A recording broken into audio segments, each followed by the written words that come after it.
Une fillette timide de 6 ans entre dans une boulangerie, c'est rencontrer un vieux balai usé. D'une voix tremblante, empreinte de honte et de faim, elle s'approche du comptoir et murmure au boulanger. « Monsieur, puis-je nettoyer votre boulangerie en échange d'un peu de pain rassis ?» La réaction de l'homme est explosive. Il hurle furieusement. « Encore toi! Je ne te donnerai plus rien. Sors de ma boulangerie, tout de suite. » À cet instant précis, un millionnaire bien habillé entre et assiste à toute la scène. Ce qu'il fait ensuite laisse tout le monde sous le choc.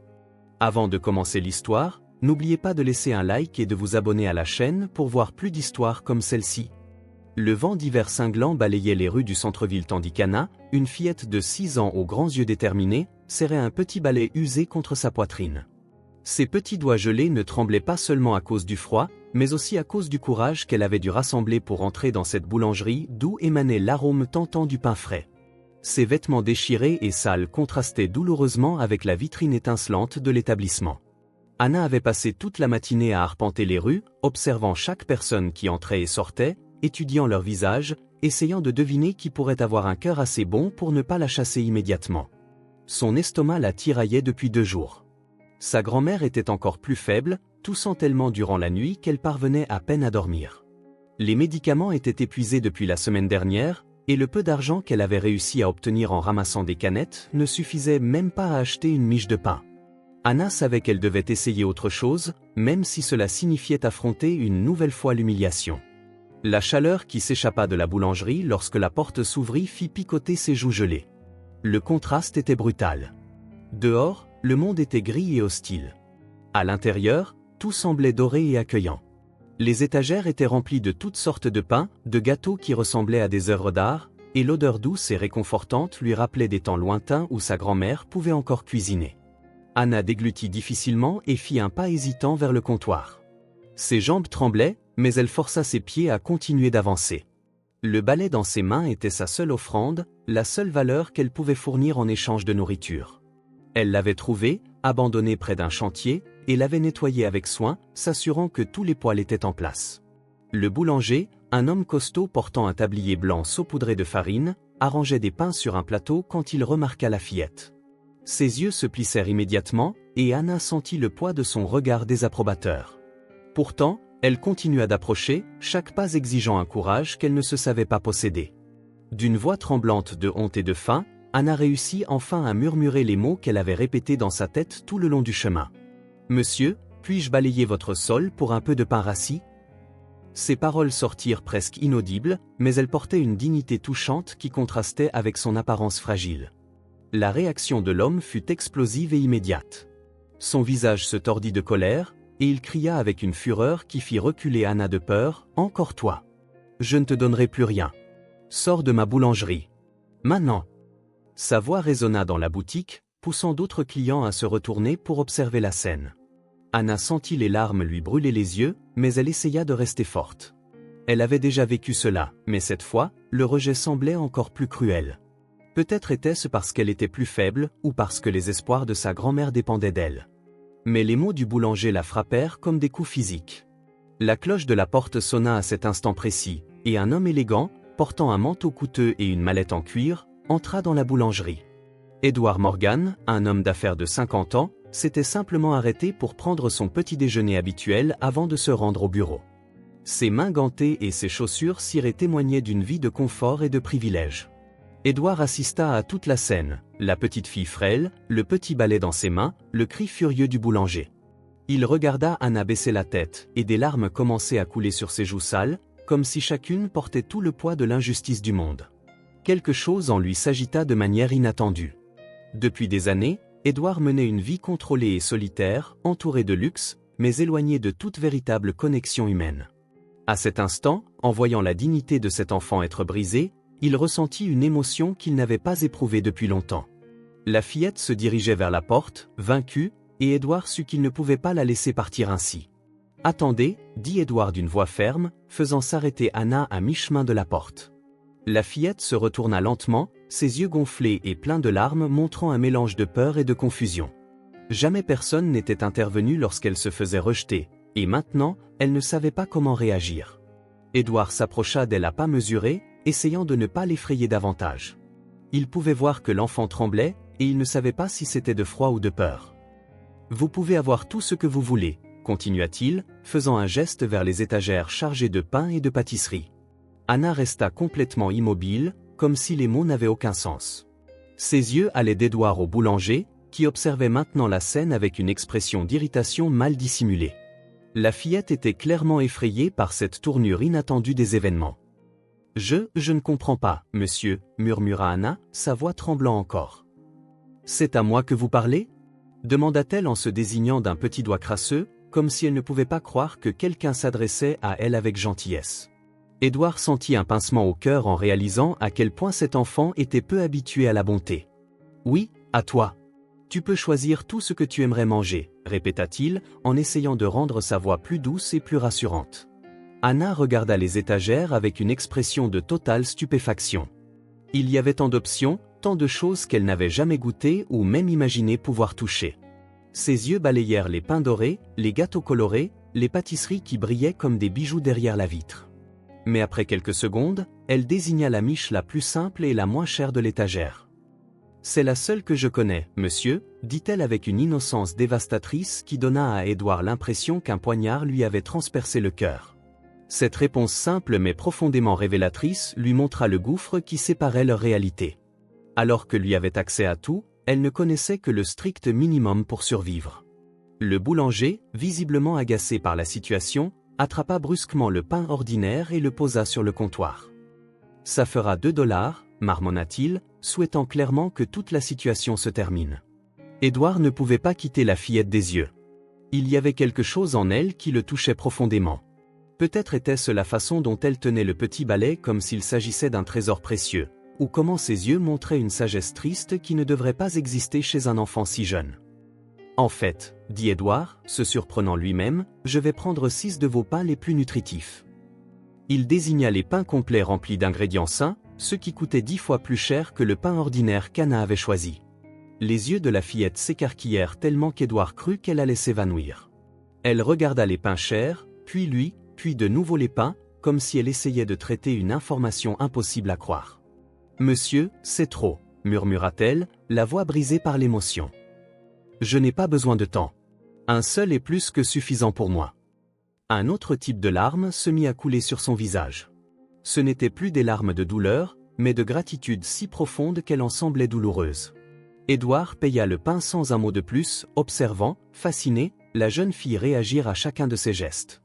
Lorsque le boulanger, toujours grognon, emballa les 6 miches dans du papier brun, Anna tendit les mains qui tremblaient tellement qu'elle faillit laisser tomber le paquet. « Je n'ai jamais vu autant de nourriture en même temps, » chuchota-t-elle, serrant le paquet contre sa poitrine comme s'il s'agissait du trésor le plus précieux du monde.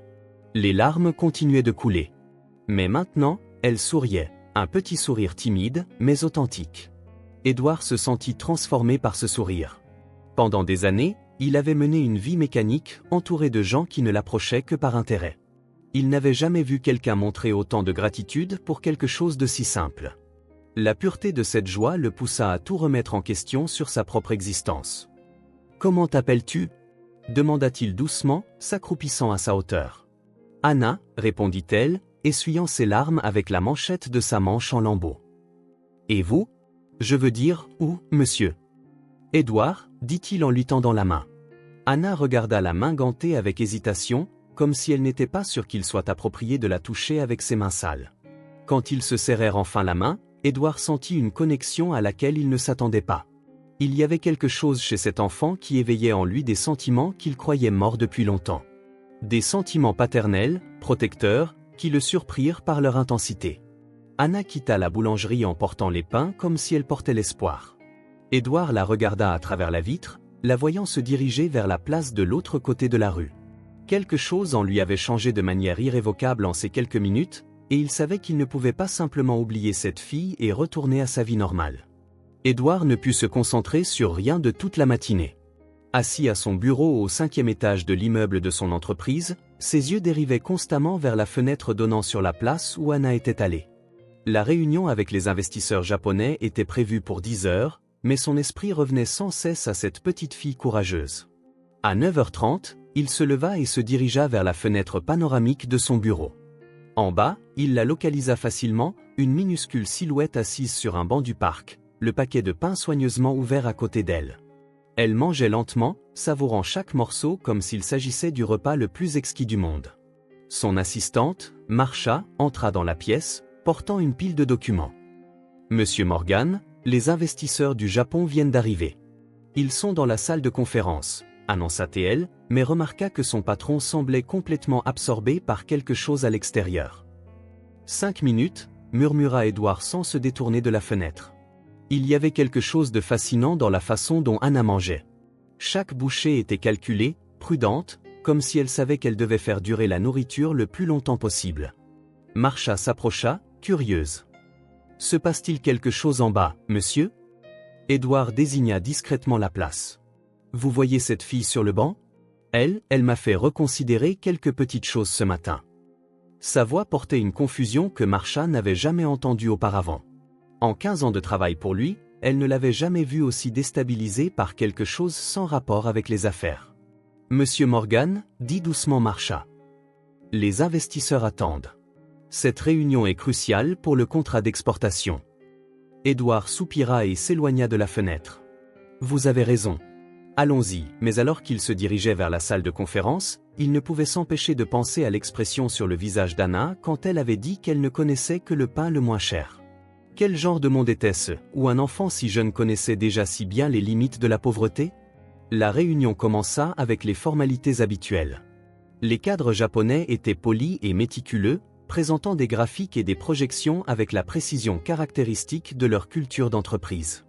Edward essaya de se concentrer, mais son esprit restait sur la place en bas.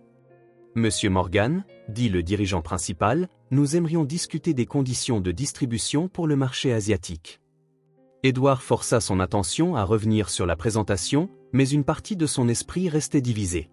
Pendant une pause café, Edward retourna discrètement à la fenêtre. Anna était toujours sur le banc, mais maintenant, elle avait remis la plupart du pain dans l'emballage. Elle n'avait mangé qu'une miche et demie, gardant clairement le reste. Elle regardait autour d'elle avec une vigilance qui semblait excessive pour un enfant, comme si elle s'attendait à ce que quelqu'un lui prenne sa nourriture à tout moment. Monsieur Morgan, Marsha apparut à ses côtés. « Ils sont prêts à continuer. »« Marsha, dit-il soudainement, connaissez-vous des organisations qui travaillent avec des enfants en situation de vulnérabilité dans la ville ?» Elle parut surprise par la question. « Eh bien, il y a quelques organisations à but non lucratif. »« Pourquoi ?» Simple curiosité, mentit Edward. Mais son esprit travaillait déjà sur d'autres possibilités. Peut-être pourrait-il aider Anna de manière plus systématique, plus efficace, que de simplement lui acheter du pain. La réunion se poursuivit pendant encore 2 heures, mais Edward fonctionnait en pilote automatique. Ses réponses étaient appropriées, ses décisions judicieuses, mais son cœur était sur la place avec une fille qui mangeait du pain comme si c'était un banquet. Lorsque les cadres japonais partirent enfin, Edward se précipita à la fenêtre. Anna était toujours là, mais maintenant, elle n'était plus seule. 3 garçons plus âgés l'avaient approchée, et même de loin, Edward pouvait dire que quelque chose n'allait pas. Les garçons semblaient se disputer avec Anna, gesticulant agressivement. Edward vit l'un d'eux pointer le paquet de pain, et Anna le serra contre sa poitrine d'un air défensif. Ce qui se passa ensuite fit bouillir le sang d'Edward. L'un des garçons arracha le paquet des mains d'Anna avec une telle force qu'elle tomba du banc. Les 2 autres attrapèrent les pains et les jetèrent par terre, les piétinant délibérément pendant qu'Anna se relevait péniblement. Edward pouvait voir, même de cette distance, qu'elle pleurait désespérément. « Fils de... » murmura Edward, se retenant. Son premier réflexe fut de courir vers l'ascenseur, mais à ce moment-là, Marsha entra dans la pièce. « Monsieur Morgan, l'avocat de l'entreprise est là pour examiner les contrats. Il a dit que c'était urgent. » Edward regarda la place où Anna était maintenant à genoux, essayant de ramasser les morceaux de pain piétinés. Les garçons étaient partis, la laissant complètement dévastée. L'image de cet enfant pleurant sur les restes de son seul repas le remplit d'une rage qu'il n'avait pas ressentie depuis des années. « Dites à l'avocat que je serai là dans 15 minutes, dit Edward, la voix tendue. J'ai une situation urgente à régler. » Marsha vit la détermination dans sa voix et hocha simplement la tête. Edward prit l'ascenseur. Mais lorsqu'il atteignit le rez-de-chaussée, il courut vers la place. Il devait voir si Anna allait bien. Il devait comprendre ce qui s'était passé. Quand il arriva au banc, il trouva Anna essayant toujours de ramasser les morceaux de pain abîmés, ses larmes tombant sur les fragments piétinés. La vue de ce petit enfant essayant de sauver ce qui restait de sa nourriture détruite brisa le cœur d'Édouard d'une manière à laquelle il n'était pas préparé. « Anna » appela doucement Édouard, ne voulant pas l'effrayer davantage. La fillette leva son visage strié de larmes, et l'expression de surprise dans ses yeux quand elle le vit s'approcher fut comme un couteau dans sa poitrine. Même dans son désespoir, elle essaya de cacher les morceaux de pain ruinés derrière son dos. « Monsieur Édouard » murmura-t-elle, essayant d'essuyer ses larmes avec ses manches en lambeaux. « Vous êtes venu me voir. » Il y avait une incrédulité touchante dans sa voix, comme si l'idée que quelqu'un se soucie d'elle était impossible à comprendre. Édouard s'agenouilla sur l'herbe humide à côté d'elle, sans se soucier du costume coûteux qu'il portait. « J'ai vu ce qui s'est passé depuis la fenêtre de mon bureau, » dit-il en montrant le bâtiment. « Qui étaient ces garçons? Pourquoi ont-ils fait ça ?» Anna baissa la tête, clairement honteuse. « Ne vous inquiétez pas, monsieur. C'est de ma faute. » Sa voix était si basse qu'Édouard dut se pencher pour l'entendre. « Je leur ai emprunté de l'argent pour de la nourriture, mais je n'ai pas pu les rembourser. » Édouard sentit un choc. Cette révélation simple et dévastatrice ouvrait un monde de complexité qu'il n'avait pas envisagé. « Combien leur dois-tu » demanda-t-il, essayant de garder sa voix calme. « 5 $, répondit Anna comme si c'était une fortune impossible à réunir. « Mais ils ont dit que maintenant c'est 10 parce que c'est en retard. » Elle regarda les morceaux de pain éparpillés sur le sol. « Ils ont dit qu'ils reviendraient demain, et si je n'ai pas l'argent ?» Édouard sentit la colère monter en lui, mais se força à rester calme. « Si tu n'as pas l'argent, que se passera-t-il » Anna haussa les épaules comme si elle avait accepté un destin inévitable. « Ils me battront, » dit-elle avec un naturel terrifiant. « Ils l'ont déjà fait. C'est comme ça que ça marche dans la rue, monsieur. Tu dois, tu paies, d'une manière ou d'une autre. » La simplicité brutale avec laquelle Anna décrivait sa situation fit réaliser à Édouard que la réalité de cet enfant était bien plus dangereuse qu'il ne l'avait imaginé. Elle ne se battait pas seulement contre la faim. Elle était piégée dans un cycle de violence et d'intimidation qui pouvait la détruire. « Anna, dit Édouard prudemment. Où habites-tu? Tes parents sont-ils au courant de ça ?» Le visage de la fillette se ferma et elle serra ses genoux contre sa poitrine. « Je n'ai que ma grand-mère, murmura-t-elle. Elle est très malade. Je ne peux pas lui dire parce qu'elle s'inquiéterait, et c'est mauvais pour son cœur. » Édouard avait l'impression que chaque réponse d'Anna révélait une nouvelle couche de tragédie. « Depuis combien de temps ta grand-mère est-elle malade ?»« Depuis le début de l'hiver, » répondit Anna. « Elle tousse beaucoup et ne peut pas sortir du lit. C'est pour ça que je viens dans les rues pour essayer d'avoir de la nourriture et de l'argent pour ses médicaments. » L'image qui se formait dans l'esprit d'Édouard était celle d'une fillette de 6 ans portant le fardeau de subvenir aux besoins d'une grand-mère malade, faisant face à des créanciers violents et étant rejetée par les commerçants. C'était un fardeau impossible pour n'importe qui, et encore plus pour une fille si petite. « Écoute, » dit Édouard en sortant son portefeuille. « Je vais te donner l'argent pour payer ces garçons. » Il sortit un billet de 50 $. Mais Anna recula comme si l'argent allait la brûler. « Je ne peux pas prendre autant, monsieur, » dit-elle en secouant vigoureusement la tête. « C'est trop d'argent. Et s'ils pensent que j'en ai plus? Ils voudront juste me prêter davantage. » Édouard réalisa qu'Anna avait raison, lui donner beaucoup d'argent pourrait faire d'elle une cible encore plus grande. L'intelligence de l'enfant à comprendre les dynamiques dangereuses de sa situation l'impressionna et le peina à la fois. « Que penses-tu que nous devrions faire ?» demanda-t-il, sincèrement curieux de sa perspective. Anna réfléchit un instant, se mordant la lèvre inférieure. « Peut-être que vous pourriez juste me donner les 10 $, dit-elle avec hésitation. Comme ça, ils arrêteront de m'embêter, au moins pour le moment. » Édouard accepta, mais alors qu'il tendait l'argent à Anna, son esprit tournait à plein régime. Ce n'était pas une solution.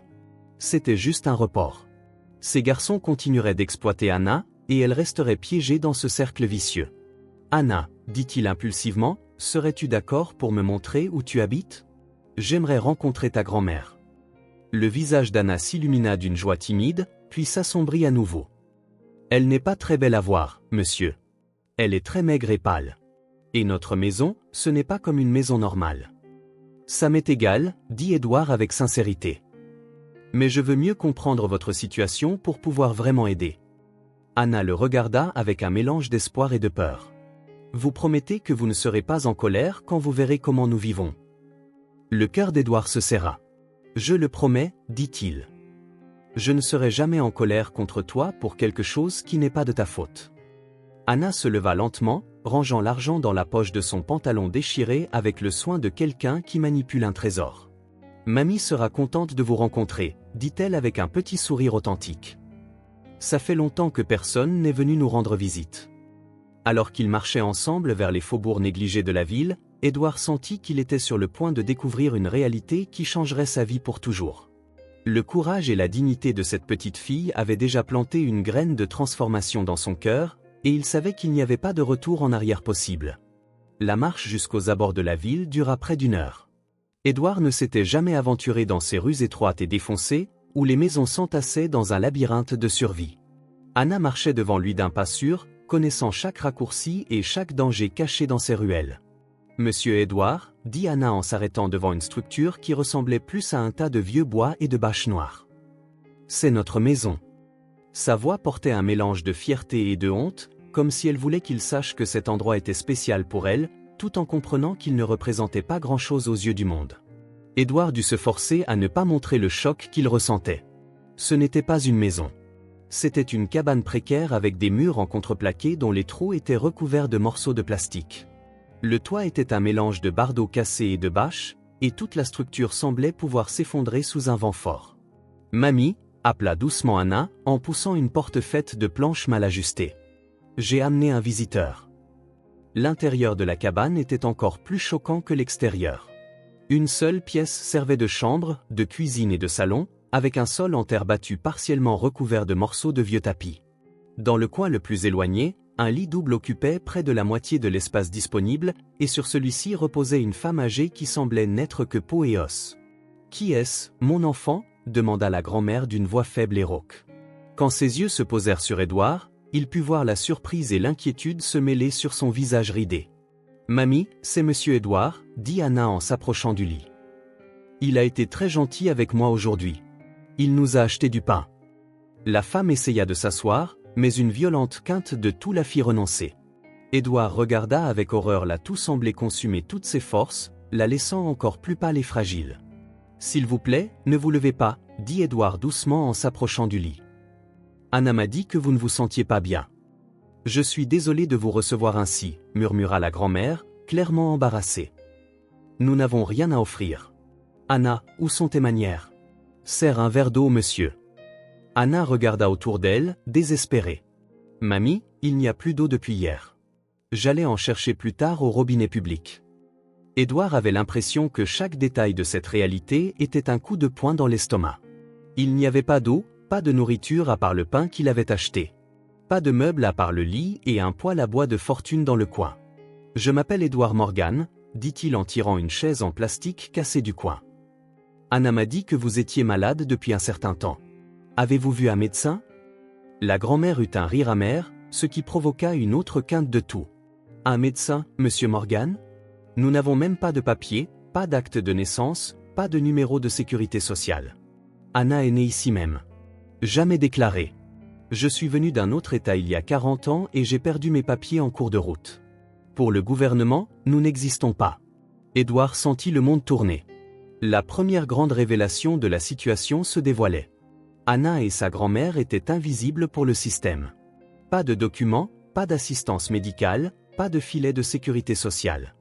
Elles étaient des fantômes vivant en marge de la société. « Comment survivez-vous » demanda Édouard, essayant de garder sa voix stable. « Anna est très intelligente » dit la grand-mère avec fierté, caressant les cheveux de sa petite fille. Elle ramasse des canettes, demande de l'aide dans les magasins, gagne parfois quelques dollars en balayant les trottoirs. C'est une fille courageuse, mon ange. Édouard regarda Anna qui disposait les restes de pain sur une assiette en plastique fissuré. La normalité avec laquelle elle accomplissait ses tâches domestiques, s'occupant d'une maison qui n'avait aucune structure pour être habitée, prenant soin d'une grand-mère qui avait besoin de soins médicaux urgents, était à la fois inspirante et dévastatrice. « Anna, dit doucement Édouard, peux-tu me montrer où tu vas chercher de l'eau ?»« Il y a un robinet public à 3 rues d'ici, » répondit-elle. « Mais il ne fonctionne que le matin et le soir. L'après-midi, il le coupe parce que la pression est basse. » Édouard commençait à comprendre la logistique complexe qu'Anna avait développée pour les maintenir toutes les deux en vie. Elle devait chronométrer ses déplacements pour l'eau, la nourriture et l'argent, revenant toujours pour s'occuper de la grand-mère qui dépendait entièrement d'elle. « Et quand as-tu le temps d'aller à l'école » demanda Édouard, bien qu'il soupçonnât déjà la réponse. Anna baissa la tête. « Je ne suis jamais allé à l'école, monsieur. Je n'ai pas de papier et je ne peux pas laisser mamie seule aussi longtemps. » La grand-mère se mit à pleurer silencieusement. Cette fille devrait jouer, étudier, être une enfant. Au lieu de ça, elle est ici à s'occuper d'une vieille femme inutile qui n'est qu'un fardeau. « Tu n'es pas inutile, » dit fermement Anna en serrant sa grand-mère dans ses bras. « Mamie m'a tout appris. Elle m'a appris à être courageuse, à ne jamais voler, à toujours dire la vérité. Mamie est la personne la plus importante au monde pour moi. » Édouard sentit les larmes lui brûler les yeux. La maturité et l'amour inconditionnel dont faisait preuve Anna étaient plus profonds que tout ce qu'il avait jamais vu. Cet enfant possédait une sagesse émotionnelle que beaucoup d'adultes ne développent jamais. « Monsieur Morgan, » dit soudain la grand-mère, « vous semblez être un homme bon. S'il vous plaît, s'il m'arrive quelque chose, prenez soin d'Anna.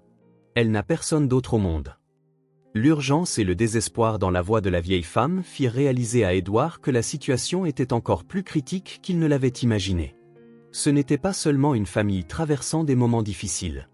C'était un enfant sur le point d'être complètement orphelin sans aucune structure légale ou sociale pour la protéger.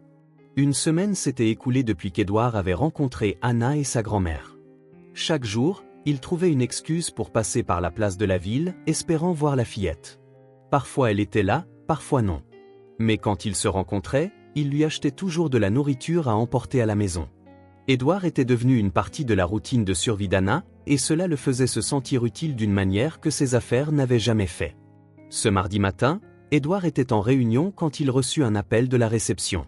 « Monsieur Morgan, il y a une petite fille en bas qui demande à vous voir. Elle est très nerveuse. » Édouard descendit immédiatement et trouva Anna dans le hall de l'immeuble, tremblante, non seulement de froid, mais de peur.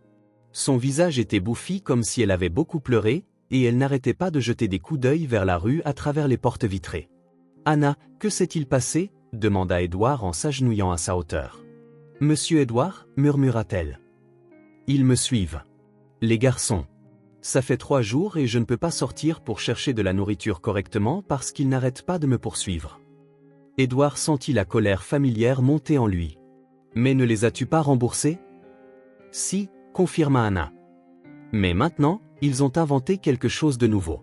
Ils ont dit que je dois payer des frais de protection parce que je suis sur leur territoire. 5 $ par semaine. » Édouard réalisa qu'il s'agissait d'une extorsion systématique. Les garçons avaient compris qu'Anna avait accès à de l'argent et avaient décidé de l'exploiter indéfiniment. Ce n'était pas un incident isolé, mais une partie d'un schéma organisé d'intimidation.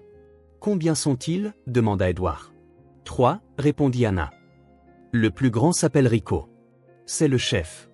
Les 2 autres font juste ce qu'il dit. » Édouard regarda vers la rue et vit 3 adolescents de l'autre côté, surveillant clairement le bâtiment. Quand ils remarquèrent qu'ils étaient observés, ils s'éloignèrent, mais pas très loin. « Anna, tu ne peux pas continuer à vivre dans la peur comme ça, » dit Édouard. « Je vais leur parler. »« Non, monsieur. » Anna attrapa désespérément son bras. « Si vous leur parlez, ils sauront que je les ai dénoncés. Ce sera pire pour moi. » Édouard vit le dilemme. Toute intervention directe pourrait mettre Anna en plus grand danger. Ils avaient affaire à des gens qui n'avaient aucun scrupule à intimider une enfant de 6 ans. « Alors, que penses-tu que nous devrions faire » demanda Édouard, valorisant son opinion. Anna réfléchit un instant. « Peut-être que je peux changer mon itinéraire, » dit-elle. « Aller dans d'autres quartiers pour essayer de trouver de la nourriture. Mais cela signifie être loin de mamie plus longtemps, et elle va de plus en plus mal. » Le cœur d'Édouard se serra. Anna était forcée de choisir entre sa sécurité et le soin de sa grand-mère. « Comment va ta grand-mère » ? « Très mal, » répondit Anna, la voix brisée. « Elle peut à peine rester éveillée maintenant. Et la toux, monsieur. Parfois, elle crache du sang. » L'urgence de la situation s'intensifia dramatiquement.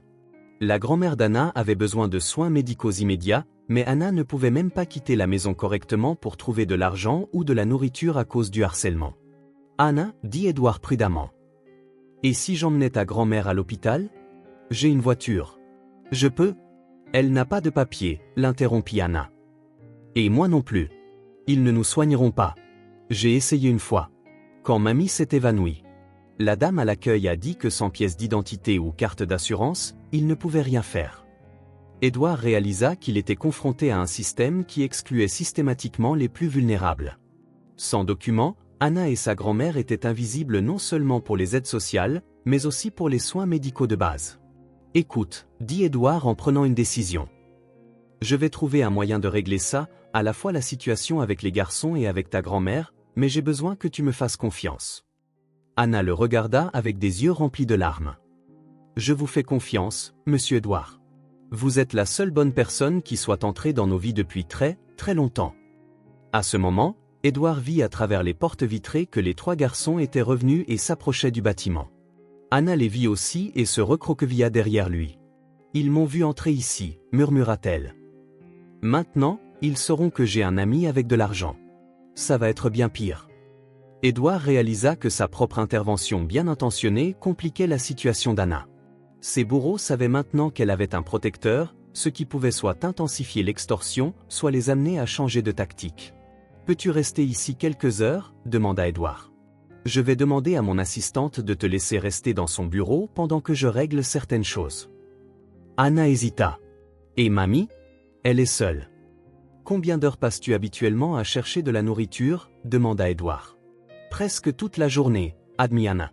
« Parfois, je ne rentre que tard dans l'après-midi. » Édouard réalisa que, paradoxalement, Anna passait plus de temps dans la rue à chercher de quoi survivre qu'à la maison à s'occuper de la grand-mère qu'elle aimait. La survie exigeait qu'elle l'abandonne pendant de longues heures chaque jour. « Alors c'est réglé, » dit Édouard. « Tu restes ici aujourd'hui ou tu es en sécurité. Je vais trouver une solution pour tout ça. » En menant Anna à l'ascenseur, Édouard savait qu'il avait atteint un point de non-retour. Il ne pouvait plus être un simple bienfaiteur occasionnel. Il devait s'impliquer véritablement dans la vie de cette famille. Mais en même temps, il commençait à réaliser que résoudre les problèmes d'Anna serait bien plus complexe que de simplement offrir de l'argent ou de la nourriture.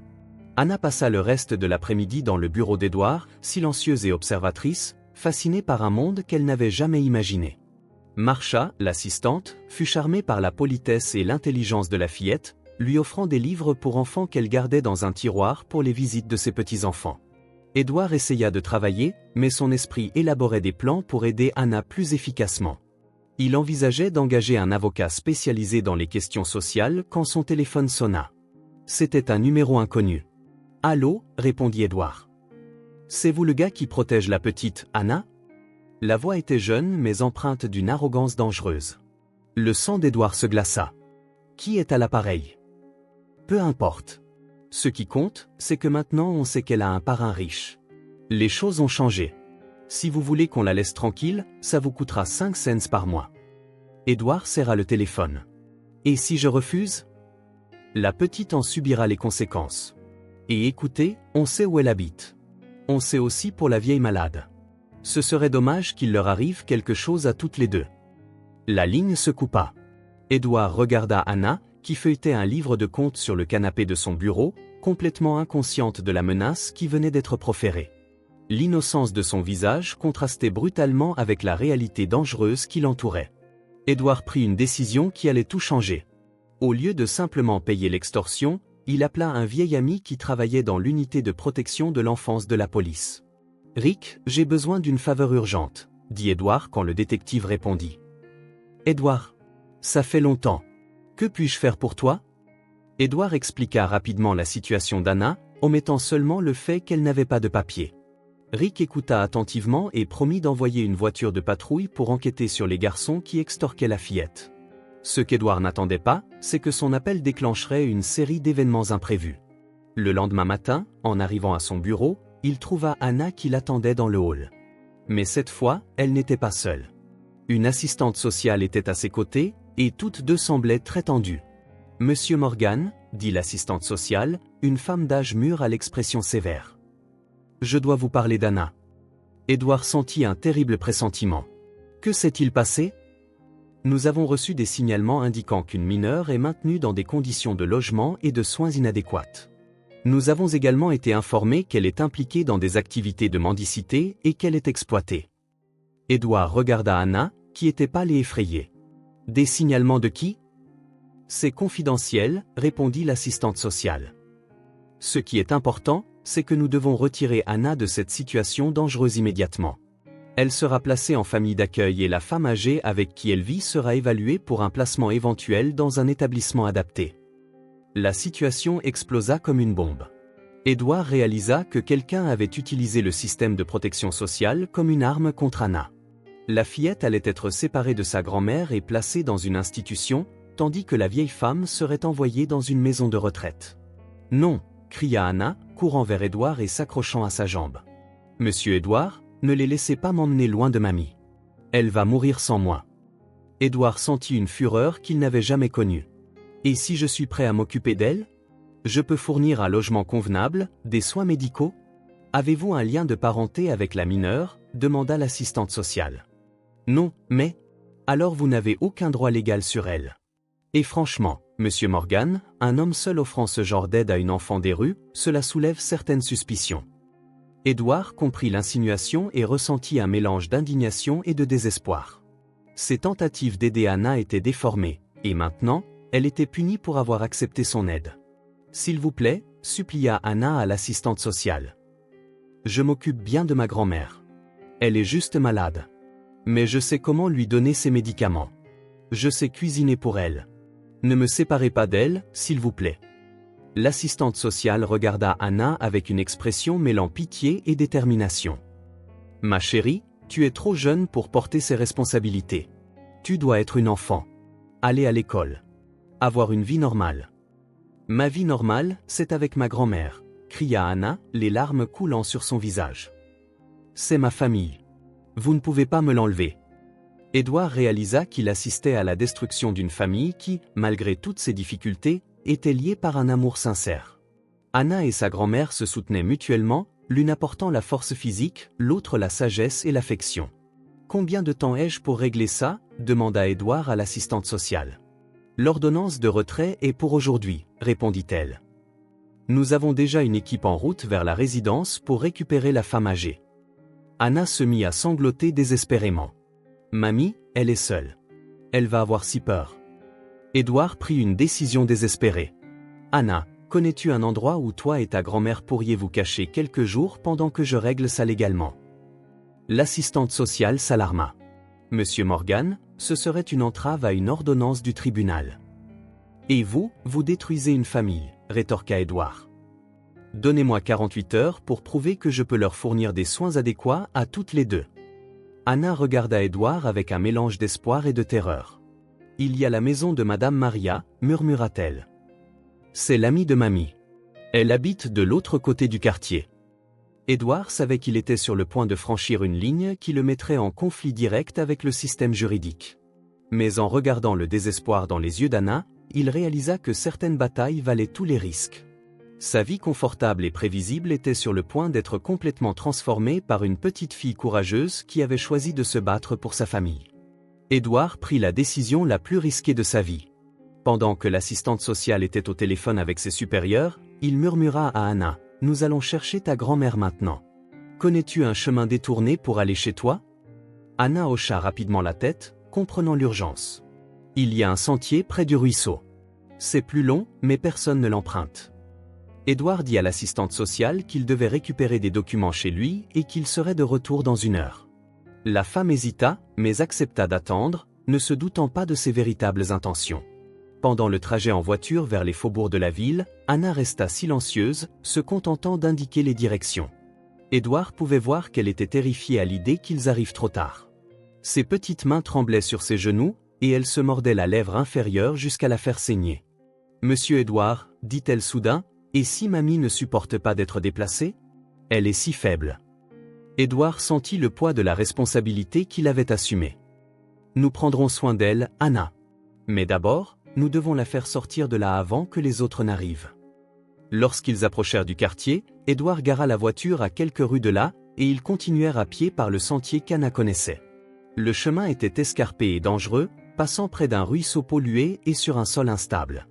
Mais Anna se déplaçait avec l'agilité de quelqu'un qui avait grandi dans cet environnement. « C'est trop calme, » murmura Anna alors qu'ils approchaient de la cabane. D'habitude, mamie parle avec Madame Francis, la voisine. Quand ils atteignirent la porte, ils trouvèrent la grand-mère d'Anna éveillée, mais très pâle. Elle semblait avoir encore perdu du poids ces derniers jours, et sa respiration était laborieuse. « Mamie, dit Anna en se précipitant vers le lit. Nous devons partir d'ici maintenant. Des gens viennent pour nous séparer. » La grand-mère regarda Édouard avec des yeux fatigués mais lucides. « Monsieur Morgan, que se passe-t-il » Édouard expliqua rapidement la situation, omettant les détails les plus effrayants pour ne pas l'alarmer davantage. « Je dois vous emmener toutes les deux dans un endroit sûr pendant que je m'occupe des questions juridiques. »« Je ne peux pas voyager, dit faiblement la grand-mère. J'arrive à peine à sortir du lit. »« Mamie, s'il te plaît, supplia Anna, tenant la main frêle de la vieille femme. Si tu restes, ils m'emmèneront. Je ne pourrai plus jamais m'occuper de toi. » La grand-mère vit le désespoir dans les yeux de sa petite fille et trouva une force qu'elle ne se savait pas posséder.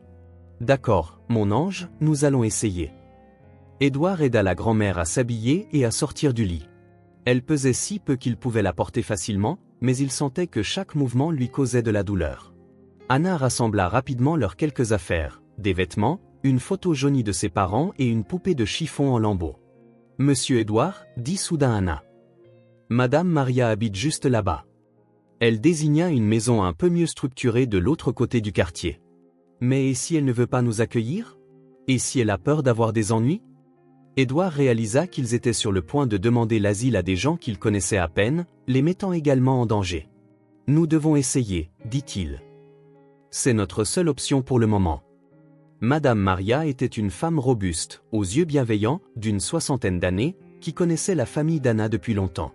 Quand elle vit Édouard porter la grand-mère d'Anna, la fillette pleurant à ses côtés, elle comprit immédiatement que quelque chose de terrible se passait. « Mon Dieu, que vous est-il arrivé ?» demanda-t-elle en ouvrant rapidement sa porte. Anna expliqua la situation entre deux sanglots, et Madame Maria écouta avec une expression d'indignation croissante. « Séparer une fille de sa grand-mère parce qu'elles sont pauvres?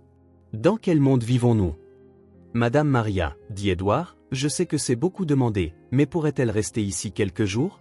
Je m'occuperai de tout légalement. Je vous promets que vous n'aurez aucun problème.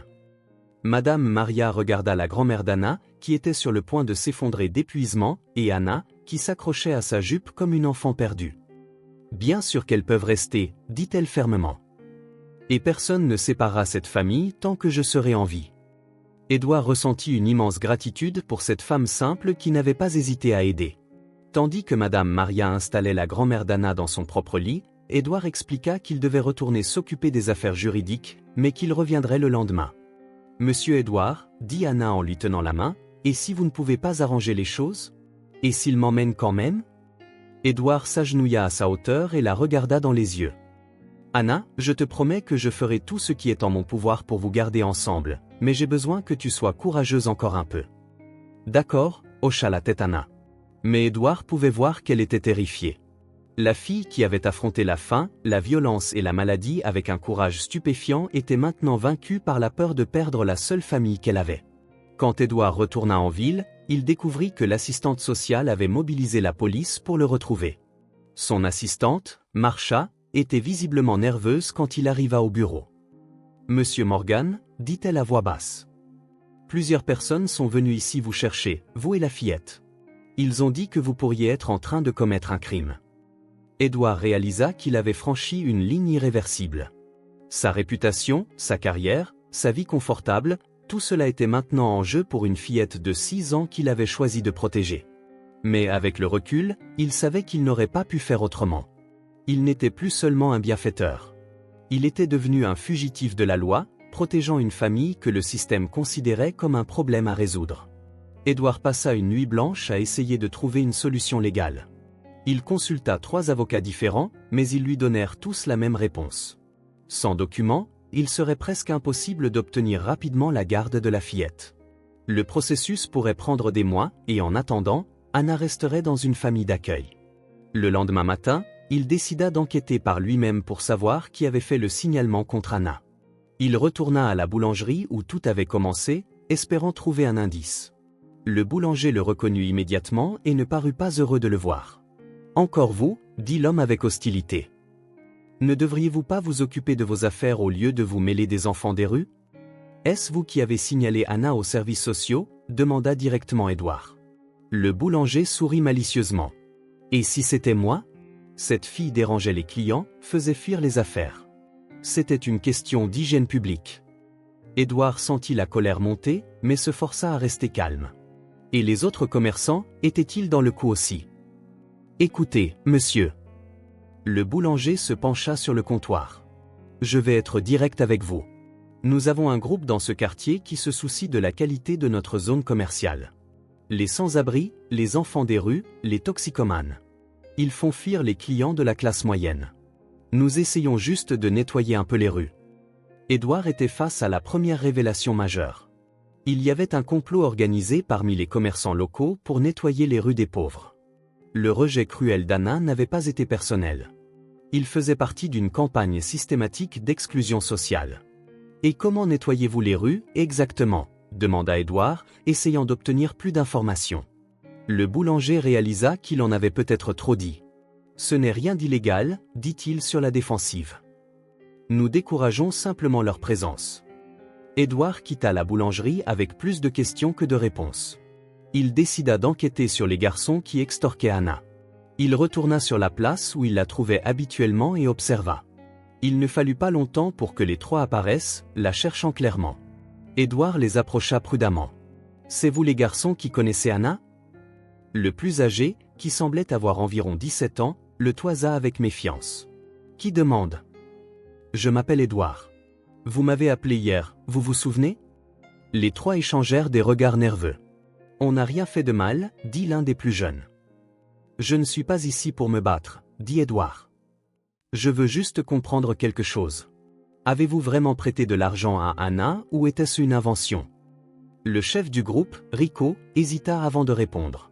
« Écoutez, mec, on ne voulait pas faire de mal à la gamine, mais il y a des types qui nous paient pour que certaines personnes restent loin du centre-ville. » Édouard sentit un choc.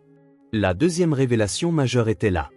Les garçons n'étaient pas seulement des délinquants opportunistes. Ils étaient payés par les commerçants eux-mêmes pour intimider et chasser les pauvres du quartier commerçant. La dette d'Anna avait été inventée comme prétexte pour justifier son harcèlement. « Qui vous paie ?» demanda Édouard. « On ne peut pas le dire, » dit Rico en regardant nerveusement autour de lui. « Mais écoutez, monsieur, on arrêtera d'embêter la fille si vous voulez, mais on devra alors expliquer à nos employeurs pourquoi on ne fait pas le boulot. » Édouard comprit la situation complexe dans laquelle ces garçons étaient également piégés. Ils étaient à la fois agresseurs et victimes d'un système qui les utilisait pour faire son sale travail d'exclusion sociale. « Combien vous paie-t-on pour ça ?» demanda Édouard. « 50 $ par semaine, » répondit l'un des plus jeunes. « Pour chaque personne qu'on réussit à éloigner du quartier. » Édouard fit un calcul rapide. C'était très peu d'argent pour les garçons, mais cela représentait un investissement systématique des commerçants pour garder les rues propres. Anna était devenue une cible parce qu'elle était persévérante et revenait sans cesse, défiant involontairement leur plan. « Et si je vous offrais 100 $ par semaine pour arrêter de déranger Anna et les autres personnes vulnérables ?» proposa Édouard. Les trois garçons se regardèrent, clairement tentés. « Le problème, c'est que si on arrête de faire le travail et que les commerçants découvrent pourquoi, ils engageront simplement d'autres gars, » dit Rico, « et ils pourraient être pires que nous. » Édouard réalisa qu'il avait affaire à un système bien plus profond et organisé qu'il ne l'avait imaginé. Résoudre le problème d'Anna signifiait affronter tout un réseau d'exclusion sociale institutionnalisé. À ce moment, son téléphone sonna. C'était Madame Maria, et sa voix était remplie de désespoir. « Monsieur Édouard, la grand-mère d'Anna va très mal. Elle a une forte fièvre et peut à peine respirer. Et il y a autre chose. Des hommes sont venus ici en vous demandant. Ils ont dit qu'ils étaient des assistants sociaux, mais ils n'ont montré aucune pièce d'identité. » Anna est terrifiée. Édouard sentit le monde s'effondrer autour de lui. « Madame Maria, partez de là maintenant. Emmenez sa grand-mère n'importe où en sécurité. J'arrive. » En raccrochant, Édouard réalisa que les commerçants avaient intensifié la situation. Il ne s'agissait plus seulement d'assistants sociaux officiels. Maintenant, ils utilisaient des gens pour se faire passer pour des autorités et intensifier la pression sur Anna et sa famille. « Écoutez, monsieur, » dit Rico, qui avait entendu une partie de la conversation. « Si vous voulez vraiment aider cette fille, vous devez savoir que vous vous frottez à des gens dangereux. Ces commerçants ont des relations à la mairie, avec les flics. Ils n'abandonneront pas facilement. » Édouard regarda les trois garçons et vit en eux un reflet d'Anna elle-même. Des jeunes vulnérables manipulés par des adultes sans scrupules. Le combat qui avait commencé comme un geste de charité s'était transformé en une guerre contre tout un système de corruption et d'exclusion sociale. Édouard arriva chez Madame Maria en un temps record, pour la trouver vide. Les voisins dirent que Madame Maria était partie précipitamment avec une femme âgée et une petite fille, ne transportant qu'une petite valise. Ils dirent que des hommes en costume étaient venus les chercher, mais qu'ils semblaient plus intéressés à intimider qu'à aider. Édouard essaya d'appeler Madame Maria, mais son téléphone était éteint. Il était désespéré, sans aucune idée de l'endroit où trouver Anna et sa grand-mère. C'est alors qu'il reçut un SMS d'un numéro inconnu. « Si vous voulez revoir la fille, retrouvez-nous à la boulangerie dans 1 heure. Venez seul. » Édouard réalisa que la situation avait dégénéré en quelque chose de bien plus dangereux. Les commerçants n'utilisaient plus seulement les canaux officiels. Maintenant, ils recouraient à l'intimidation directe et potentiellement à l'enlèvement. Il arriva à la boulangerie à l'heure prévue et y trouva non seulement le boulanger, mais aussi 4 autres hommes qu'il reconnut comme des propriétaires de magasins locaux. Ils portaient tous des expressions sérieuses et hostiles. « Monsieur Morgan », dit un homme d'âge mûr qui semblait être le chef du groupe.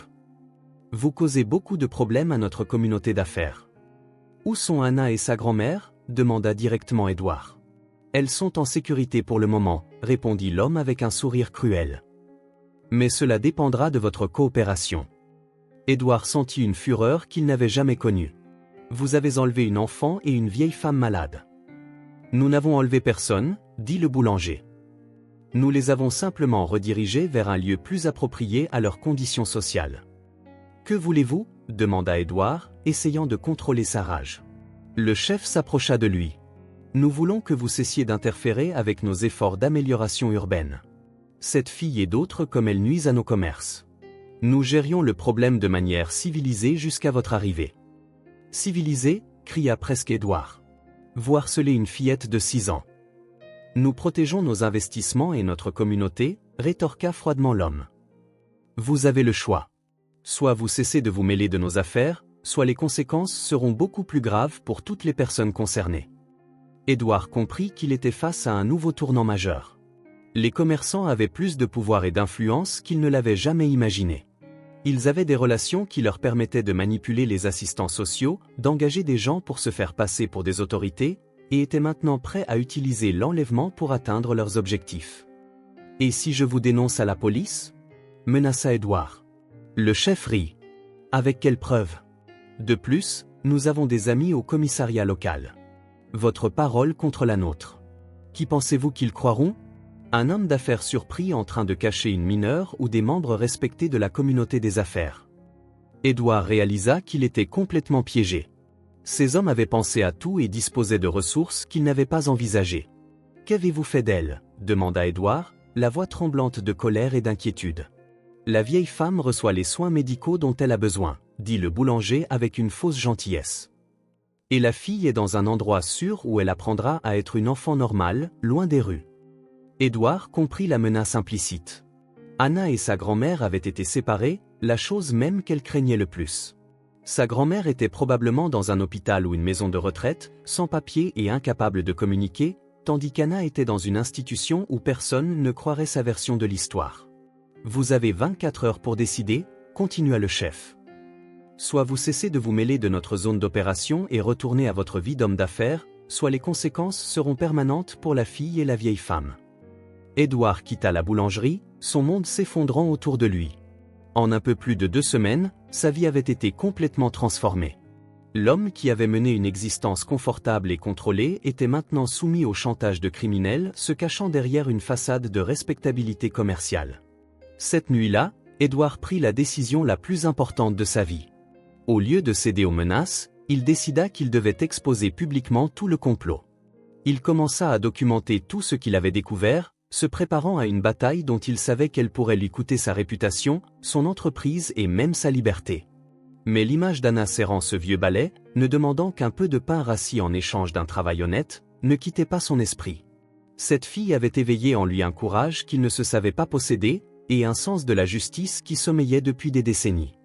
Édouard savait que la confrontation finale approchait. Les commerçants avaient sous-estimé une chose cruciale. Un homme qui trouve une raison de se battre qui dépasse son propre intérêt est capable d'affronter n'importe quel adversaire, aussi puissant soit-il. Anna lui avait appris le vrai courage. non pas l'absence de peur, mais la décision de faire ce qui est juste malgré la peur. C'était maintenant au tour d'Edouard de montrer qu'il avait appris la leçon. Edouard passa la nuit à élaborer un plan méticuleux. Utilisant ses contacts professionnels, il obtint une réunion urgente avec un journaliste d'investigation du principal journal de la ville, un procureur connu pour son intégrité et un avocat spécialisé dans les droits de l'homme. Il savait qu'il avait besoin d'alliés puissants pour affronter le réseau de corruption qu'il avait découvert. Le lendemain matin, avant même que l'ultimatum des commerçants n'ait expiré, Edouard fit son premier pas. Il alla trouver les 3 garçons qui avaient extorqué Anna et leur fit une offre qui les surprit complètement. « Je veux que vous m'aidiez à enregistrer une conversation avec les commerçants qui vous paient, » dit Edouard. « En retour, je m'assurerai que vous ayez un travail honnête et une chance de faire des études. » Rico, le chef du groupe, regarda Edouard avec méfiance. « Pourquoi ferions-nous ça ? Ils le découvriront et nous serons fichus. »« Parce que vous êtes aussi des victimes de ce système, » répondit Edouard. « Pensez-vous qu'il soit juste qu'une fillette de 6 ans soit traquée simplement parce qu'elle a faim ? » Les 3 garçons se regardèrent. Edouard pouvait voir que malgré leur dehors de dur, ils n'étaient que des adolescents effrayés, piégés dans une situation qui les forçait à nuire à des personnes encore plus vulnérables qu'eux. « Anna, elle n'a jamais rien fait à personne, » murmura le plus jeune du groupe. On s'est toujours senti mal de l'embêter. Edouard réalisa qu'il avait trouvé une faille dans le système des commerçants. « Alors aidez-moi à mettre fin à ça, pas seulement pour Anna, mais pour tous les autres enfants et adultes vulnérables que vous êtes forcés de harceler. » Rico accepta finalement. « D'accord, mais si ça tourne mal, on fiche le camp. » Edouard organisa une rencontre avec le boulanger, prétendant être prêt à négocier. Les garçons se cacheraient à proximité avec un enregistreur, capturant toute la conversation où les commerçants avoueraient leur plan d'intimidation systématique. Pendant ce temps, Edouard avait fourni au journaliste d'investigation tous les détails qu'il avait sur le plan de nettoyage urbain. Le journaliste, Marc Riley, fut choqué par la sophistication de l'opération et promit une enquête complète. « C'est plus gros que vous ne le pensez, » dit Marc à Edouard. « Si ces commerçants ont vraiment des contacts à la mairie et dans la police, nous parlons de corruption à plusieurs niveaux du gouvernement. » La rencontre avec le boulanger se déroula comme prévu. Edouard fit semblant d'être vaincu et prêt à conclure un accord. Le boulanger, convaincu de sa victoire, fut imprudemment détaillé en expliquant le fonctionnement du système.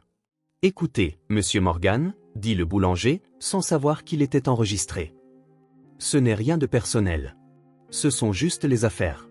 Nous payons chaque gamin $50 par semaine pour éloigner les sans-abri et les enfants des rues. Nous avons un accord informel avec certains inspecteurs de la ville qui ferment les yeux. Et nous connaissons des gens au commissariat qui accélèrent les plaintes pour troubles à l'ordre public quand nous en avons besoin. » Edouard obtint du boulanger qu'il avoue non seulement le plan d'intimidation, mais aussi le réseau de corruption qui lui permettait de fonctionner sans interférence des autorités. Mais la vraie surprise vint lorsque le boulanger, grisé par sa victoire apparente, révéla où Anna et sa grand-mère étaient détenues. « La vieille est à la maison de retraite Saint-Vincent, au nord, » dit-il avec méchanceté. « Sans papier, elle y restera jusqu'à sa mort. Et la fille est au refuge municipal Sainte-Claire. Ils l'éduqueront comme il faut, lui apprendront à ne pas déranger les gens qui travaillent dur. » Edouard quitta la réunion avec toutes les informations dont il avait besoin. Les enregistrements prouvaient le complot de corruption, et maintenant il savait exactement où trouver Anna et sa grand-mère. Immédiatement, il mobilisa ses nouveaux alliés. Le procureur de la République émit des mandats pour les 2 institutions tandis que le journaliste préparait un article explosif qui paraîtrait le lendemain. Edouard se rendit personnellement au refuge municipal Sainte-Claire avec le procureur et une équipe d'assistants sociaux indépendants. Quand ils trouvèrent Anna, elle était dans une pièce avec d'autres enfants, visiblement déprimés et effrayés. « Monsieur Edouard » cria Anna en le voyant, courant se jeter dans ses bras. « Je savais que vous viendriez me chercher. Où est ma grand-mère ? Ils m'ont dit qu'elle était morte, mais je ne les crois pas. » Edouard sentit une rage meurtrière en réalisant que le personnel du refuge avait menti à Anna sur la mort de sa grand-mère, probablement pour briser sa résistance émotionnelle. « Ta grand-mère est vivante, Anna, » dit Edouard en la serrant fort dans ses bras. « Nous allons la chercher tout de suite. » Les retrouvailles à la maison de retraite Saint-Vincent furent encore plus choquantes. La grand-mère d'Anna avait été inutilement médicamentée pour la maintenir sous sédatif et se trouvait dans un état de négligence déplorable. Quand elle vit Edouard et Anna entrer dans la pièce, elle se mit à pleurer de soulagement. « Ma petite » murmura la grand-mère d'une voix faible. « Je pensais que je ne te reverrais jamais. Mamie. Anna courut vers le lit et serra la vieille femme frêle dans ses bras. Ils ont dit que tu étais morte. J'ai eu si peur. Édouard regarda les retrouvailles les larmes aux yeux. La cruauté des commerçants avait atteint le point de traumatiser psychologiquement un enfant, lui faisant croire qu'elle avait perdu la seule famille qu'elle avait. Le procureur documenta l'état déplorable dans lequel la grand-mère avait été maintenue, sans soins médicaux appropriés et sous médication excessive. Il était clair que le but n'était pas de la soigner, mais de la maintenir incapable de communiquer ou de chercher de l'aide. Ce soir-là, Édouard emmena Anna et sa grand-mère dans un hôpital privé où la vieille femme reçut enfin le traitement médical dont elle avait besoin. Les médecins confirmèrent qu'elle avait une pneumonie, mais qu'avec les bons antibiotiques, elle se rétablirait complètement. Pour la première fois depuis des semaines, Édouard se sentit plein d'espoir. Anna et sa grand-mère étaient de nouveau ensemble, en sécurité et recevant des soins appropriés. Et le lendemain, toute la ville connaîtrait le complot de corruption qui avait tenté de détruire leur famille. L'article de Mark Riley parut en première page du journal avec le titre « Un réseau de corruption cible les enfants sans abri du centre-ville ». Le reportage détaillait l'ensemble du complot, y compris les enregistrements du boulanger avouant le système d'intimidation et les contacts corrompus à la mairie et à la police. Édouard se réveilla avec des dizaines d'appels d'autres journalistes, d'émissions de télévision et même d'organisations internationales de défense des droits de l'homme. L'histoire d'Anna était devenue un symbole de la lutte contre l'exclusion sociale et la corruption systémique. À l'hôpital, Anna s'occupait affectueusement de sa grand-mère, qui montrait déjà des signes d'amélioration avec le traitement approprié. La fillette semblait plus calme, mais Édouard pouvait voir qu'elle était encore en train de traiter le traumatisme d'avoir été séparée de sa famille. « Monsieur Édouard, dit Anna quand il arriva pour leur rendre visite. J'ai vu à la télé qu'il parle de nous. Pourquoi tant de gens s'en soucient maintenant ?» Édouard s'assit sur la chaise à côté du lit. « Parce que ton histoire a montré à tout le monde comment des personnes innocentes peuvent être blessées par des systèmes injustes. Tu as été très courageuse, Anna. » « Je ne me sentais pas courageuse, » admit-elle. « J'avais vraiment peur. Je pensais que je ne reverrais plus jamais ma grand-mère. » La grand-mère, qui allait beaucoup mieux après 2 jours de traitement, tint la main de sa petite fille. « Le courage, ce n'est pas de ne pas avoir peur, mon ange. C'est de faire ce qui est juste, même quand on a peur. » Édouard sourit, réalisant que la grand-mère avait exprimé exactement ce qu'il avait appris tout au long de cette expérience. Mais le soulagement d'Édouard fut de courte durée lorsque son avocat arriva avec des nouvelles troublantes. « Édouard, les commerçants se défendent. Ils ont intenté un procès en diffamation et répandent des rumeurs sur votre relation avec Anna. » L'estomac d'Édouard se noua. Quel genre de rumeurs? Ils insinuent qu'un homme célibataire qui s'intéresse autant à un enfant doit avoir des motivations inappropriées, dit l'avocat avec dégoût. C'est une tactique désespérée, mais elle pourrait fonctionner si nous ne répondons pas correctement. Anna, qui avait entendu la conversation, devint visiblement bouleversée. « Monsieur Édouard, est-ce qu'ils disent de mauvaises choses sur vous à cause de moi ?» Édouard s'agenouilla à côté de son lit. « Anna, peu importe ce qu'ils disent. Toi et ta grand-mère, vous êtes ma famille maintenant, et je vous protégerai de tout. » Mais cet après-midi-là, la situation se compliqua encore davantage.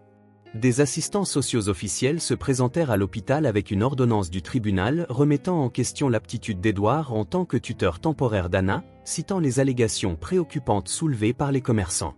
« Monsieur Morgan, dit l'assistante sociale principale, nous comprenons que vos intentions sont bonnes, mais nous devons suivre le protocole.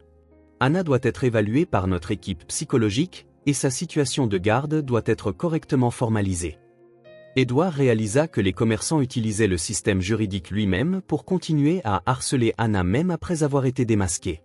Ils avaient transformé sa générosité en quelque chose de suspect et l'utilisaient maintenant pour maintenir Anna dans une situation de vulnérabilité. « Je veux rester avec Monsieur Édouard, » dit fermement Anna, surprenant tout le monde par sa détermination. « Il s'est occupé de moi quand personne d'autre ne s'en souciait. Il a sauvé ma grand-mère.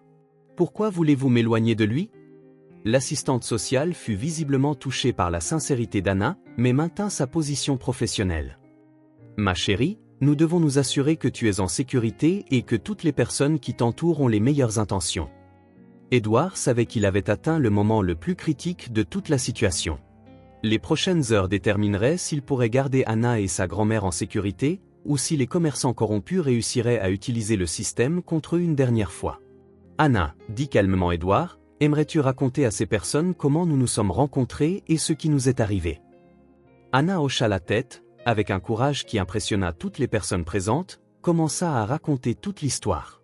Elle parla de sa vie dans la rue, de la maladie de sa grand-mère, du harcèlement des garçons, des commerçants cruels, et de la façon dont Édouard avait été la seule personne à la traiter avec dignité et respect. « Monsieur Édouard ne m'a jamais fait de mal, » dit Anna en regardant directement l'assistante sociale. « Il m'a protégé des méchantes personnes. Il m'a apporté de la nourriture quand j'avais faim. Il s'est occupé de ma grand-mère quand elle était mourante. Pourquoi pensez-vous que c'est mal ?» La pureté et l'honnêteté du témoignage d'Anna étaient indéniables.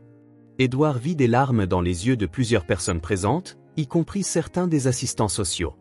Mais le véritable tournant se produisit lorsque la grand-mère d'Anna, trouvant une force qu'elle ne se savait pas posséder, sortit du lit avec difficulté et s'adressa à l'assistante sociale principale. « Madame, dit la grand-mère, la voix tremblante mais ferme. J'ai vécu 70 ans dans ce monde. J'ai vu beaucoup de bonnes personnes et beaucoup de mauvaises personnes.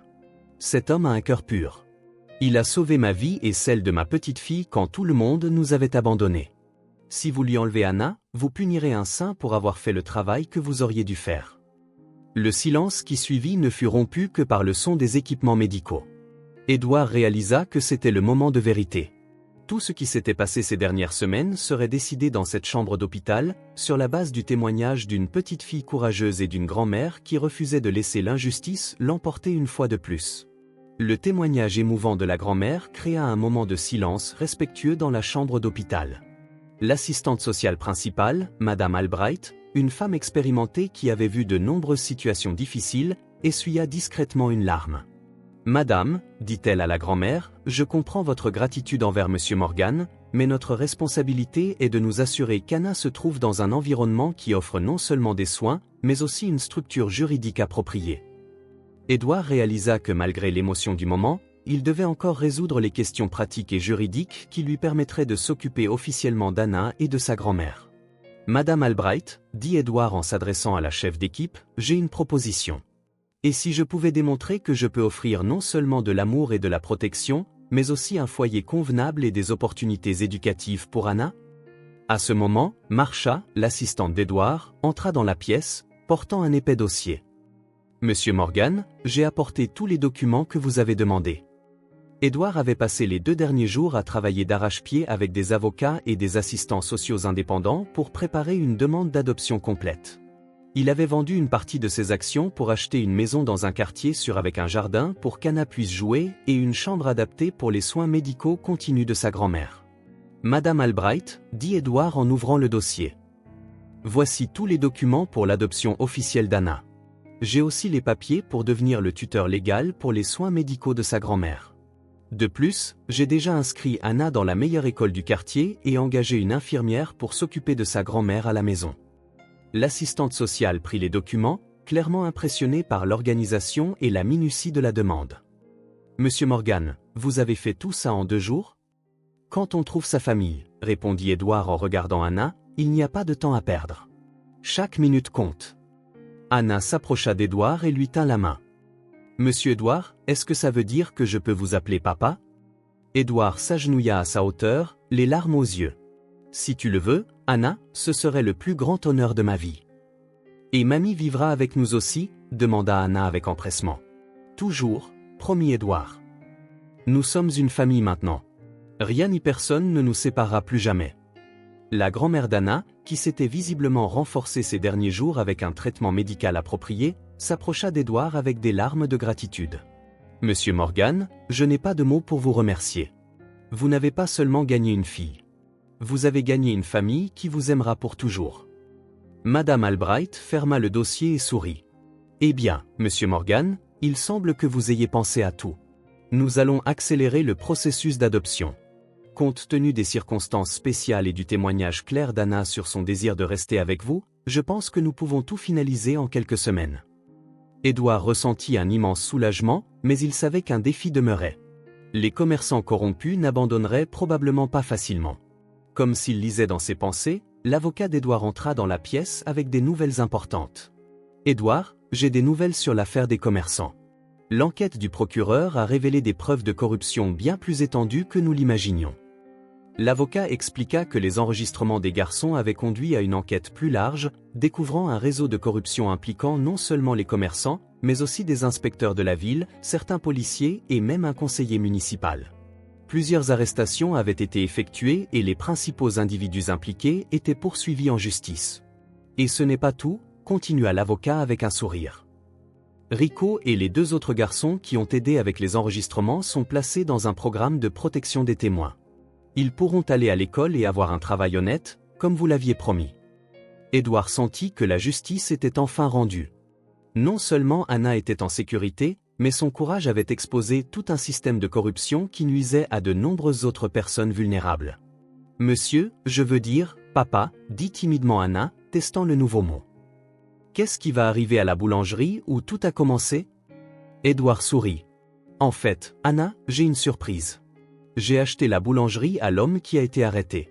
Nous allons en faire un lieu qui offre des repas gratuits aux enfants dans le besoin et à leurs familles. » Anna applaudit de joie. « Et je pourrai aider ? Je sais très bien balayer. »« Bien sûr que tu pourras aider, » dit Edward en la serrant dans ses bras. « Mais maintenant, tu aideras en tant que ma fille. Pas en tant qu'enfant désespéré mendiant de la nourriture. » La grand-mère d'Anna regarda toute la scène avec un sourire radieux. « Vous savez ce qui me rend le plus heureuse, » dit-elle. Anna va enfin pouvoir être une enfant. Elle va jouer, étudier, rêver. Elle aura l'enfance que chaque enfant mérite. Madame Albright, qui avait observé toute l'interaction, prit ses dernières notes. « Monsieur Morgan, je vois rarement une situation où toutes les pièces s'emboîtent si parfaitement. Anna vous aime et vous fait clairement confiance. Vous avez démontré non seulement des ressources financières, mais aussi un véritable engagement émotionnel. Et plus important encore, vous êtes déjà une famille dans votre cœur. » Edward regarda autour de la pièce. Anna, radieuse à la perspective d'avoir enfin une famille en sécurité. Sa grand-mère se remettant et souriant avec un espoir renouvelé, et les professionnels travaillant pour assurer le meilleur pour tous. « Vous savez ce que j'ai appris à travers tout ça ?» dit Edward à Madame Albright. « Que la vraie richesse ne réside pas dans ce que nous possédons, mais dans ce que nous sommes prêts à donner. » Anna m'a appris que parfois, aider une seule personne peut changer un monde entier. Anna se blottit sur les genoux d'Edward. « Papa, je peux poser une question ? » « Tout ce que tu veux, ma chérie. Maintenant que nous sommes une vraie famille, est-ce qu'on peut retourner sur la place où on s'est rencontrés ? Je veux montrer à tout le monde que j'ai trouvé un papa qui m'aime. » Edward embrassa le front d'Anna. « Nous pouvons aller où tu veux, ma princesse. Tu as un foyer pour toujours maintenant. » 6 semaines après cette première rencontre à la boulangerie, Edward marchait main dans la main avec Anna vers la place où leur vie s'était entrelacée pour toujours. La fillette portait une nouvelle robe, bleue comme ses yeux déterminés, et ne tenait pas un vieux balai, mais une poupée qu'Edward lui avait offerte le premier jour dans leur nouvelle maison. « Papa » dit Anna, utilisant le mot avec le naturel de quelqu'un qui a toujours eu une famille. « Je peux te dire quelque chose ? Parfois, je rêve que je suis encore dans la rue, affamée, et je me réveille effrayée. Puis je me souviens que je suis dans mon lit, dans notre maison, et je me sens de nouveau heureuse. » Edward lui serra doucement la main. « C'est normal, ma chérie. C'était une période très difficile pour toi. Mais tu peux être sûr de ça, tu n'auras plus jamais faim ni froid. Papa prendra toujours soin de toi. » La maison qu'Edward avait achetée se trouvait dans un quartier calme avec une excellente école à seulement 2 rues. Anna s'était rapidement adaptée à sa nouvelle vie, montrant une intelligence remarquable qui avait été étouffée par la nécessité de survivre. Son professeur remarquait déjà qu'elle était parmi les meilleurs élèves de sa classe. La grand-mère d'Anna, qui portait désormais le titre affectueux de Mamie Maria donné par Edward, s'était complètement remise de sa pneumonie. Elle vivait dans la chambre adaptée de la maison, où elle recevait les soins d'une infirmière de jour et partageait des histoires et des conseils avec sa nouvelle famille le soir. Sa présence apportait une sagesse chaleureuse qui transformait la maison en un véritable foyer. « Regarde, papa » dit Anna en arrivant sur la place. « C'est là que je mangeais le pain que tu m'avais acheté. » Elle désigna le banc où Edward l'avait observé depuis la fenêtre de son bureau. « Et c'est là que ces garçons ont jeté ma nourriture par terre. » Edward suivit son regard et vit que la place avait complètement changé. Là où il n'y avait autrefois qu'un espace vide et sombre, se dressait maintenant un centre communautaire dynamique. Des enfants jouaient sur de nouveaux équipements de jeu, des mères discutaient sur des bancs confortables et des bénévoles distribuaient des collations saines aux familles dans le besoin. La fondation Anna fonctionne mieux que je ne l'aurais jamais imaginé, dit Édouard avec fierté.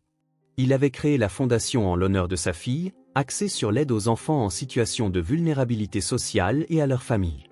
Papa, je peux aller jouer avec les autres enfants, demanda Anna en regardant un groupe de filles de son âge sur le toboggan. Bien sûr, ma princesse, je serai juste ici à te regarder. Édouard s'assit sur le même banc où Anna mangeait seule et regarda sa fille courir joyeusement vers les autres enfants.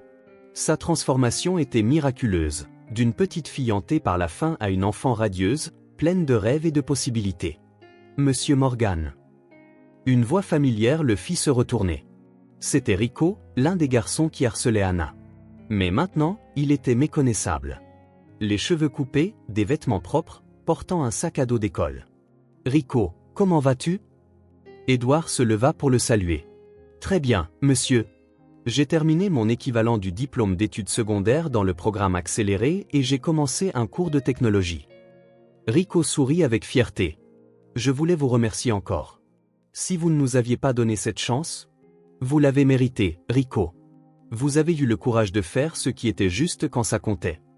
Rico regarda vers Anna, qui jouait joyeusement. Anna a l'air d'une autre enfant. Elle est heureuse. Elle est là où elle aurait toujours dû être, répondit Édouard. En train d'être une enfant. Pendant qu'ils discutaient, Édouard vit une camionnette s'arrêter sur la place. C'était la camionnette de la boulangerie transformée, maintenant appelée la cuisine de la dignité, qui effectuait sa livraison quotidienne de repas gratuits aux familles dans le besoin. L'ancien boulanger, après avoir terminé son service communautaire, était devenu l'un des bénévoles les plus dévoués du projet. Monsieur Morgan, dit l'ex-boulanger en sortant de la camionnette. Je n'aurais jamais pensé dire ça, mais ce travail m'a apporté plus de satisfaction que des années à vendre du pain. Voir les enfants sourire quand ils reçoivent de la nourriture, c'est indescriptible. Édouard sourit. Parfois, nous devons tout perdre pour trouver ce qui compte vraiment. Anna revint en courant vers Édouard, amenant une fille de son âge qui avait l'air timide et mal habillée. Papa, c'est Julia. Elle a dit que parfois, ils n'ont pas assez à manger à la maison. On peut l'aider? Édouard s'agenouilla au niveau des deux filles, ressentant une familiarité touchante dans la situation. Bien sûr qu'on peut l'aider, Anna. Julia, aimerais-tu déjeuner avec nous aujourd'hui? La fillette hocha timidement la tête, et Édouard vit dans ses yeux le même regard qu'Anna avait des mois auparavant, un mélange d'espoir et de peur d'être rejetée. Julia, dit Anna avec le sérieux d'un enfant qui connaît le monde. Mon papa est très bon. Il prendra soin de toi aussi. Édouard réalisa qu'Anna avait non seulement appris à recevoir l'amour, mais aussi à l'offrir. La fille qui avait autrefois supplié pour une vieille miche de pain tendait maintenant la main à un autre enfant dans le besoin, perpétuant un cycle de bonté et de protection. Cet après-midi-là, alors qu'ils rentraient à la maison, Édouard, Anna, Mamie Maria, qui les avait rejoints pour la sortie, et la petite Julia, Édouard réfléchit aux 6 semaines qui avaient complètement transformé sa vie. Il avait commencé comme un homme d'affaires solitaire, menant une existence confortable mais vide. Maintenant, il était le père d'une fille extraordinaire, le gardien d'une grand-mère sage et aimante, et le fondateur d'une organisation qui aidait des centaines de familles vulnérables. Papa, dit Anna en arrivant à la maison, je peux accrocher mon vieux petit balai sur le mur de ma chambre. Pourquoi veux-tu faire ça, ma chérie? Pour me souvenir que tout travail honnête mérite le respect, répondit-elle avec une sagesse qui toucha le cœur d'Édouard. Et pour me souvenir que parfois, les mauvaises choses peuvent se transformer en très, très bonnes choses. Édouard serra Anna dans ses bras, ressentant une immense gratitude pour tout ce qui s'était passé. La fille qui était entrée dans sa vie en portant un petit balai usé et en demandant la dignité, lui avait appris le vrai sens de la richesse. La maison qu'ils avaient construite ensemble était plus qu'une maison. C'était un symbole que l'amour sincère peut transformer n'importe quelle situation, aussi désespérée soit-elle. Anna avait trouvé une famille. Édouard avait trouvé un but. Et Mamie Maria avait trouvé un endroit où ces dernières années seraient remplies de joie et d'affection. Alors qu'Anna accrochait soigneusement son petit balai au mur de sa chambre, maintenant encadré comme une œuvre d'art précieuse, Édouard sut qu'il avait appris la leçon la plus importante de sa vie, que le vrai courage ne se trouve pas dans l'accumulation de richesses, mais dans l'utilisation de nos ressources pour protéger ceux qui en ont le plus besoin, même lorsque cela signifie affronter des systèmes entiers d'injustice. La place où Anna avait été humiliée était maintenant un centre d'espoir.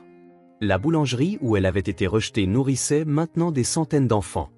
Et le petit balai qui symbolisait autrefois sa pauvreté représentait maintenant la dignité du travail honnête et la beauté de la transformation. Anna avait appris à Édouard que même les rencontres les plus douloureuses peuvent mener aux plus beaux changements, et que parfois, un enfant courageux peut être l'instrument de la transformation de toute une communauté.